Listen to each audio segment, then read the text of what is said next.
Unha das zonas máis emblemáticas do concello de Cambados é o seu paseo das Palmeiras. Na entrada da vila e a carón do mar, estas árbores destacan en pleno centro cambadés, pero na actualidade as palmeiras, ao igual que noutras vilas, están sufrindo os efectos das pragas.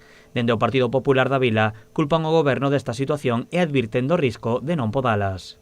Aquí, como podedes ver, debe haber xa unhas 10 ou 12 palmeiras dañadas, que probablemente en pouco tempo quedarán secas de todo.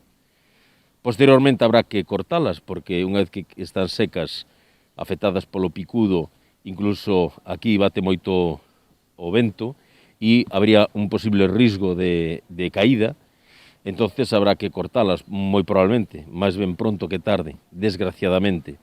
O Partido Popular denuncia a falta de traballos de mantemento do goberno local e piden ao bipartito que non culpe a Portos nin a Xunta do seu deixamento.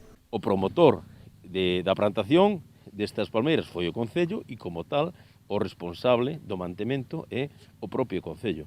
E si estuveron facendo, ademais, durante anos, pero ahora de repente deixaron de facer o mantemento, e non sei se xa estaban condenadas a morrer estas palmeiras ou non, pero desde logo, se non as tratas, evidentemente, xa estás poñendo fecha de caducidade, non? Sabendo como está afectando ao picudo en toda esta zona e en toda España. Ademais do risco de caída, os populares advirten que a poda destas árbores terá un impacto estético e medioambiental negativo nunha zona emblemática da vila. Este paseo, estas palmeiras que forman parte pois do noso, de Cambados, este é un dos paseos máis bonitos da comarca, é o primeiro que ven os turistas cando chegan, está xusto ao lado do mar, unha zona de continuo paso, de continuo tránsito, entonces, parécenos unha terrible pena que isto se deixe ir así sen máis, cando para nós, o que dicía, non? Unha seña de identidade. Os populares piden ao Concello que tome xa medidas para coidar as palmeiras e evitar que outros exemplares se vexan afectados.